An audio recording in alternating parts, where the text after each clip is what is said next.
우리 하나님 아버지와 주 예수 그리스도로부터 오는 은혜와 평강이 여러분들과 함께 하시기를 바랍니다. 우리 인생을 살아가는 데 있어서 꼭 필요한 5가지 끈이 있다고 합니다. 이 끈 저 끈도 있겠습니다만은 이야기들이 참 많은 가운데에 이 5가지 끈을 제가 한번 소개해 드리려고 합니다.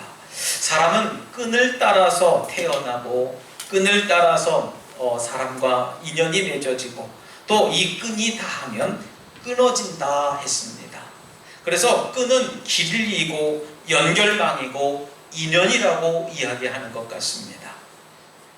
내가 가지고 있는 이 좋은 끈, 좋은 인맥의 그런 끈을 통해서 우리 모두가 좋은 인연을 만들어갈 수 있다라고 하는 것이지요.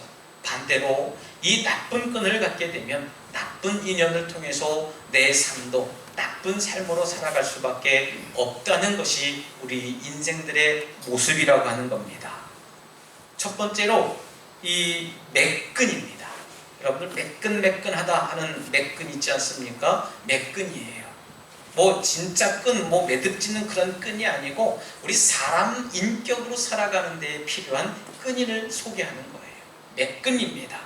까칠한 사람이 되지 말고 매끈한 사람이 되라 했습니다. 보기 좋은 떡이 먹기 좋고 또 무난 돌은 정 맞기 쉽다고 말하지 않습니까? 여러분, 세련되게 입고 밝게 웃고 또 자신감 넘치는 그런 태도로 매너 있게 행동하는 삶은 매끈한 삶이라고 이야기를 합니다. 그래서 외모를 늘 바르게 하고 또 성품이 매끈한 사람이 좋은 사람이라고 이야기를 하게 됩니다. 두 번째로는 발끈입니다. 무슨 얘기를 하면 발끈하는 사람들이 있지요. 여러분은 이런 좋지 않은 의미에서 발끈 의미하는 것이 아니라 여러분 옥이 있는 사람이 되라는 뜻에서 발끈해라 했습니다. 실패는 넘어지는 것이 아니라 넘어진 자리에 머무는 것이 실패예요. 사람들은 누구나 넘어질 수 있고 그것에 자빠질 수도 있습니다. 하지만 실패라고 하는 것은 그 넘어진 자리에 일어나지 못하고 앉아있는 거예요. 안주하고 있는 겁니다. 낙심하고 있는 자리에서 일어나지 못하는 것이 실패했다라고 할 수 있습니다. 여러분, 동이 트기 전이 가장 어두운 순간이라고 이야기하지 않습니까? 여러분, 어려운 순간일수록 오히려 우리가 발끈해야 돼요. 그래서 우리들 마음속에 불덩이 하나는 가지고 있고 살아야 됩니다. 무슨 불덩이입니까? 어려움을 보면 못 참는 발끈함, 불의를 보면 못 참는 발끈함. 근데 우리는 어때요? 사소한 거에 발끈해요. 내 자존심 건드리면 발끈합니다. 그 발끈으로 인해서 사람과 사람 사이가 떨어지는 경우가 너무나 많습니다. 세 번째로는 화끈이에요. 화끈하게 살아야 됩니다. 미적지근한 사람 되지 말아야 돼요. 우유부단한 사람 되지 말라는 말씀입니다. 누군가 해야 할 일이라면 내가 해야 되겠다라고 하고 팔 걷어붙이는 그런 화끈한 마음이 우리들 가운데 있어야 된다고 말씀드리고 싶어요. 여러분, 눈치 보지 말고 소신껏 행동하는 사람이 되라는 말씀입니다. 내숭 떨지 말고 화끈한 사람이 되시기를 바랍니다. 네 번째로 질끈입니다. 여러분, 질끈은 뭐예요? 눈 질끈 감아라 라고 하는 그런 뜻도 되겠습니다만은 여러분, 눈 질끈 감으며 용서할 줄 아는 사람이 되어야 돼요. 세상에 누구나 실수를 하고 결점이 많고 다 누구나 상처를 주고 상처를 받고 살아갑니다. 다른 사람을 쓸데없이 비난하고 비판하지 말고요, 눈 한번 찔끔 감아줘 보세요. 눈 한번 찔끔 감고 용서하는 마음, 그런 마음을 가지고 살아갈 때에 그 사람은 인격이 된 사람이기도 하지만 그 사람과 더불어 살아가는 우리 사회는 아름답고 행복한 사회가 될 수밖에 없다라고 하는 겁니다. 여러분, 다른 사람이 나를 비난하고 비판해도요, 눈 한번 찔끔 감아보세요. 그러면 형통한 삶이 될 수 있습니다. 마지막 5번째로는 따끈이에요. 여러분, 따뜻한 사람이 되라는 얘기입니다. 따끈한 사람이 되어야 됩니다. 다시 말씀드리면 성경에서도 예수님께서 뭐라고 얘기를 하십니까? 나는 마음이 온유하고 겸손한 사람이라고 얘기를 했어요. 예수님 스스로가 나는 따뜻한 사람이라고 얘기를 했고 너희는 나를 본받으라고 했습니다. 우리 예수님 성품 본받으려면 이 따뜻한 마음, 따끈한 마음을 본받아야 됩니다. 여러분, 계산적인 차가운 사람이 아니라 늘 언제나 봐도 인간미가 넘치는 사람, 그런 사람이 저와 여러분들이 되어야 됩니다. 털털한 사람이 되어야 되고 인정 많고 메마르지 않는 사람이 되어야 된다는 얘기예요. 다른 사람들에게 나눠주고 구워주고 베푸는 사람, 또 언제나 그 사람 가운데는 사랑이 넘치는 사람, 그 사람이 바로 따끈한 사람이라고 이야기합니다. 여러분, 이 5가지 끈으로 우리 모두가 서로 사랑하고 섬기는 우리 덕수가족들 되시기를 주님의 이름으로 부탁드리겠습니다. 오늘 본문 속에 이제 요셉이라고 하는 사람이 등장합니다. 이 본문 속에서 요셉이 하고 있는 말을 가만히 들어보세요. 형들이 자기 스스로 자신들이 뭐라고 얘기를 합니까? 자기 자신들은 죄인이라고 얘기를 했고 자기들은 동생들을 먼 외국에 팔아넘긴 아주 나쁜 사람들로 표현하지만 아주 이 요셉은 아주 사랑을 나누는, 그것을 아주 역전시켜서 이야기를 하는 아주 대조적인 이야기를 하게 됩니다. 형들이 자기에게 행한 모든 과거에 대한 그 잘못에 대한 그 요셉의 이야기를 요셉은 용서를 통해서 형들을 마음을 안심시켜주는 모습이 오늘 본문의 모습입니다. 형들은요 아주 사악한 행동을 했어요. 지난 시간에 우리 함께 말씀을 나눴습니다마는 구덩이 속에다가 요셉을 넣어놓고 미디안 상인이 올 때까지 형들이 그 안에서 그 바깥에서 뭐를 했다고 했습니까? 자기들은 음식을 먹고 있었다고 했습니다. 사람의 생각으로 보면 어떻게 사람이 그렇게 할 수 있을까라고 하는 그런 생각을 해보게 됩니다. 얼마나 나쁜 행동이에요. 여러분, 이 그들의 사악한 행위가 하나님의 섭리 안에서 그 섭리를 이루기 위한 하나의 도구다라고 하는 것을 이 요셉은 분명하게 믿고 있었다라고 하는 것입니다.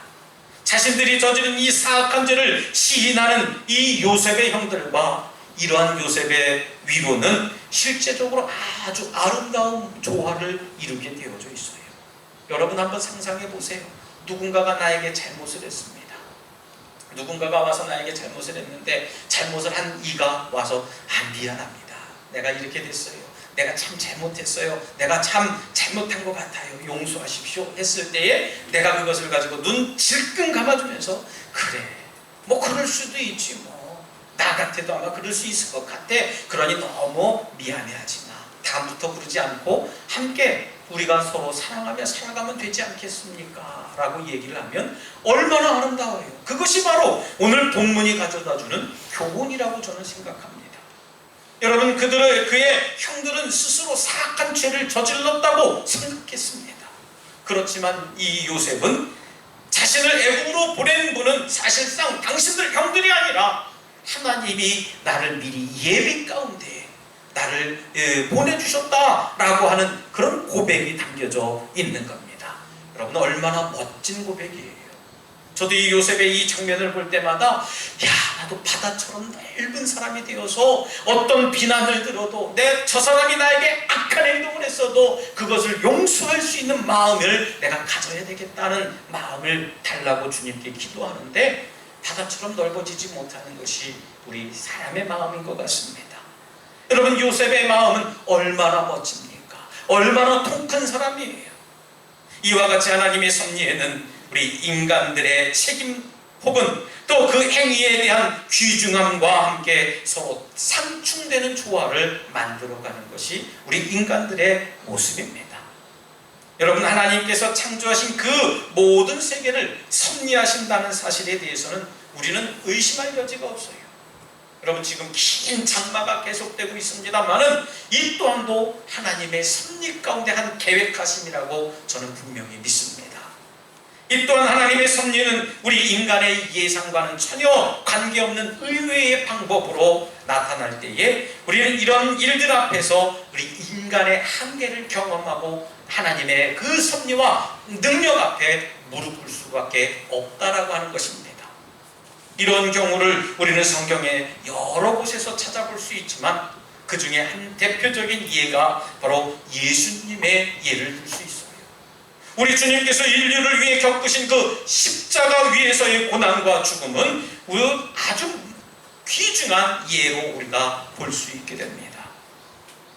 우리들 자신에게 이루어지고 있는 우리 현실 속에서도 우리들 하나님의 섭리를 우리가 찾아볼 수 있는 것처럼 말이죠.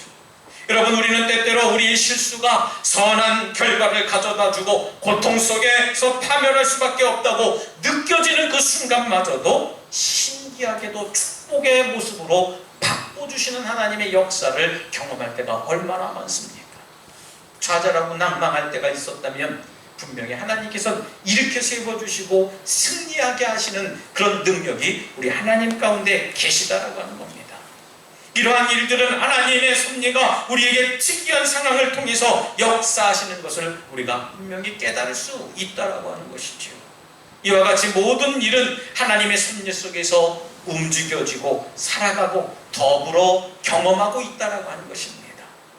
하나님의 섭리하심이 아니고는 참새 한 마리도 우리의 머리카락 하나까지도 땅에 떨어지거나 다치지 않는다는 얘기예요. 여러분, 하나님의 섭리에 대응하는 우리 사람들의 책임은 굉장히 중요하기도 하고 그 소중한 것입니다. 우리의 책임이 얼마나 중요하고 무거운 건지 우리는 깨달아야 돼요. 성경 전체를 볼 때에 하나님께서 그의 섭리를 이루심에 있어서는 우리 인간들의 책임을 요구하고 계세요. 그 대표적인 예가 뭐예요? 선악과의 얘기입니다.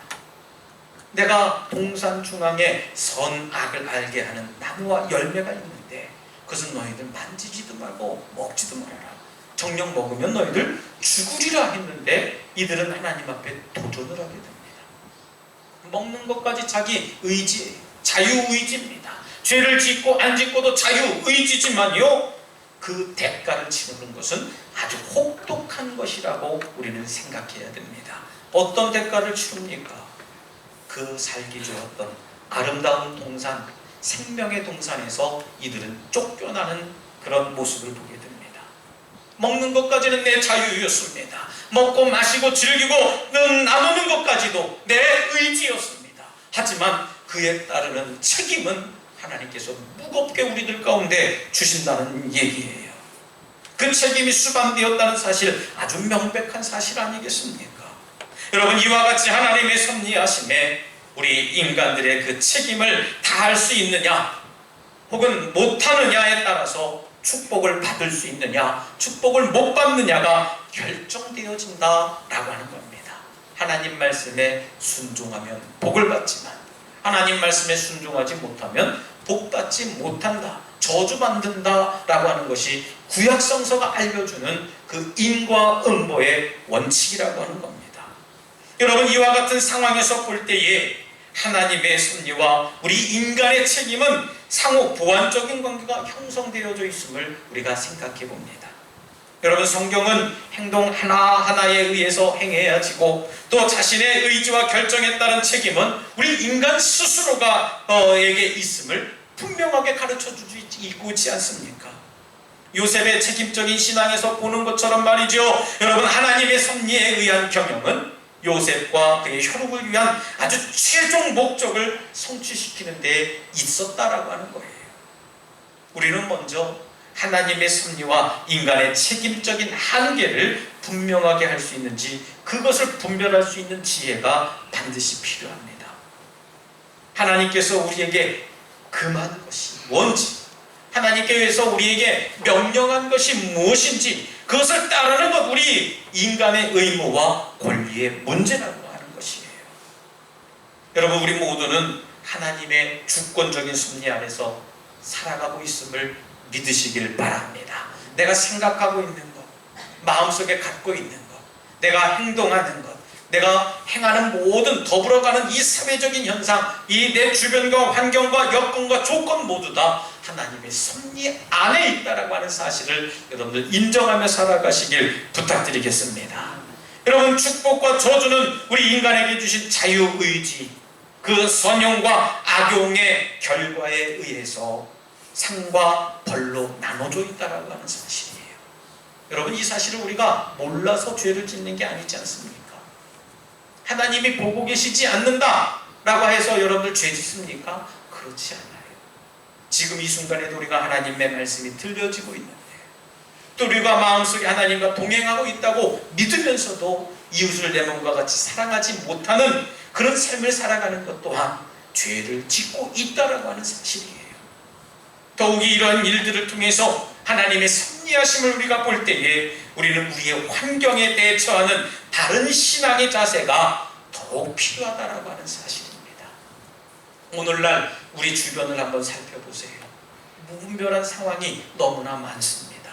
무모한 신앙을 가진 이들이 너무 많이 있다라고 하는 겁니다. 맹목적인 신앙을 가지고 있습니다. 주술적인 신앙을 가지고 있어요. 여러분, 우리 인간의 책임의 중요함을 말한다고 하는 것은 우리 인간들의 행하는 모든 일에 있어서 각성을 촉구하는 아주 경종에 속한다라고 저는 말씀드리고 싶습니다. 왜냐하면 여기 인간의 경기, 경종을 무시할 때 어떤 현상이 나타납니까? 여러분, 자동차도요, 타고 가다 보면 누가 빵빵 울려줘요. 위험하다, 비켜라. 그러면 그 들은 사람이 그걸 비켜가든지 위험을 함께 직시했을 때 그 위험을 대처하는 방법을 서로 만들어가고 살아가는 것이 운전의 법칙입니다.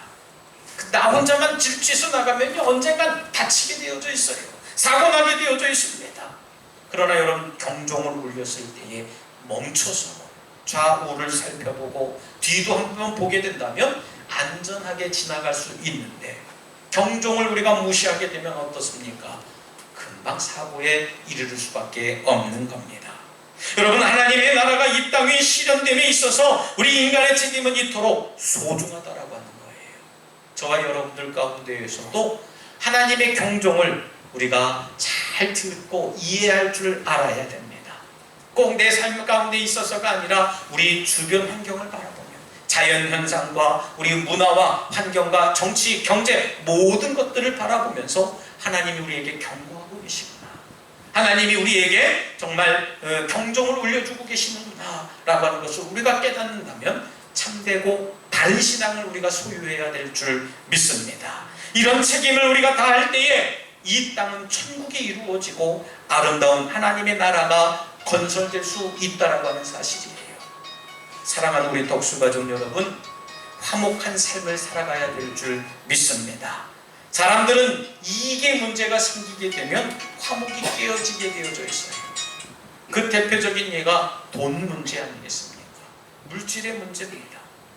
여러분, 이익의 문제를 조정하면서 만들 수 있는 것이 뭐가 있겠습니까? 여러분, 사람과의 관계 회복은 이 이익의 문제를 해결할 줄 알아야 돼요. 하나님과 사람의 관계는 죄 때문에 단절됩니다. 죄를 회개하지 않기 때문에, 죄를 뉘우치지 못하기 때문에 하나님과 우리 인간과의 관계가 단절되게 되어져 있어요. 근데 그 단절을 해결할 수 있고 해소할 수 있는 문제는 인간이 하나님 앞에 죄를 회개하는 방법입니다. 하나님, 용서해 주십시오. 내가 이런 죄를 지었습니다. 다시는 그런 죄의 모양도 흉내도 되지 않겠습니다. 용서해 주십시오. 참 회개하는 자예요. 그리고 돌이키는 거예요. 그러나 사람과 사람과의 관계가 회복되는 관계는 뭡니까? 서로 사랑하고 섬기고 이해하는 관계가 있어야 된다는 얘기예요. 여러분, 하나님과의 단절은 이익의 문제가 아니라 우리 생명과의 문제입니다. 생명의 근원이신 하나님과 화목하지 않으면 우리는 지옥 형벌을 받을 수밖에 없다는 얘기예요. 그렇기 때문에 저와 여러분들 하루가 멀다 하고 또 하루빨리 하나님 앞에 참 회개하고 돌이키는 회개가 있어야 될 줄 믿습니다. 하나님께서는 죄로 단절된 우리 사람과의 관계를 회복시켜 주시기 위해서 대속물로 예수 그리스도를 우리들에게 보내주셨다는 거예요. 하나님과 단절된 관계를 회복하기 위해서 사람이 할 수 있는 일은 없습니다. 하나님의 온전한 은혜가 있어야 되는 거예요. 단지 화목제물로 오신 예수님을 믿는 그 은혜가 우리들 가운데 있어야 될 줄 믿습니다. 여러분, 하나님과 죄 때문에 끊어진 우리는 화목제물로 오신 예수님을 믿는 믿음으로 하나님과 다시 화목하게 되는 것이에요. 하나님의 은혜로 화목을 이룬 우리는 그 다음에 해야 할 일이 있습니다. 하나님과 화목을 이루어가며 살아가야 할 사명을 허락하셨는데 그것이 뭐냐 하면 이웃을 내 몸과 같이 사랑하며 섬기라는 말씀입니다. 그것이 바로 하나님이 우리에게 허락하신 계명의 말씀입니다. 여러분, 서로 화목하게 살아가야 돼요. 우리 모두가 행복하게 살아가기 위해서는 서로가 앞에서 말씀드린 그 5가지 끈을 우리가 잘 이루어가면서 살아가야 될 줄 믿습니다. 여러분, 믿음은 변화를 촉구합니다.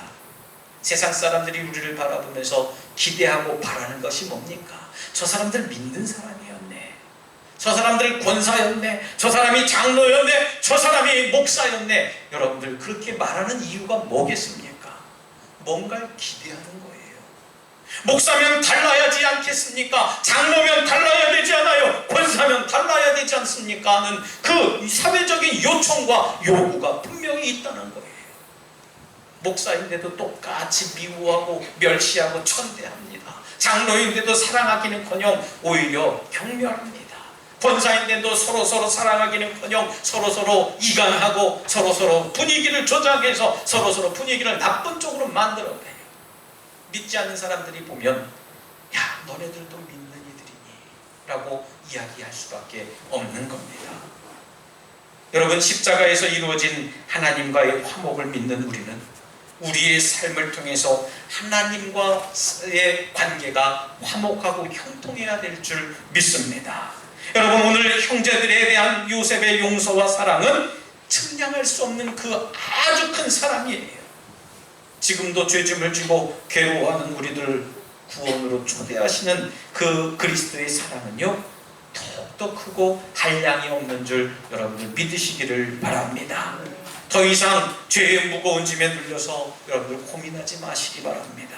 고통스러워하지 마시기 바랍니다. 하나님의 크신 사랑과 위로로 지금도 우리를 부르고 계시는 예수 그리스도께로 나와서 위로와 평강과 기쁨의 생활을 누리는 우리 모두가 되시기를 다시 한번 주님의 이름으로 축원합니다. 이 시간 함께 결단의 기도를 드릴 때 주님, 저희가 서로 사랑하고 용서하고 베풀고 나누며 살겠습니다. 우리를 향하신 하나님의 놀라운 섭리와 역사를 깨닫게 하여 주시옵소서라고 잠시 결단의 기도를 드리겠습니다. 할렐루야. 사랑과 은혜가 충만하신 하나님, 저희들이 하나님의 말씀대로 살아갈 수 있도록 인도하여 주시옵시고 서로 사랑하고 섬기고 용서하고 베풀고 나누는 삶을 살아갈 수 있도록 인도하여 주시옵소서. 하나님과의 관계가 회복되고 이웃들과의 관계가 평화로 화해로 누리로 살아갈 수 있도록 역사하여 주시옵소서. 주님,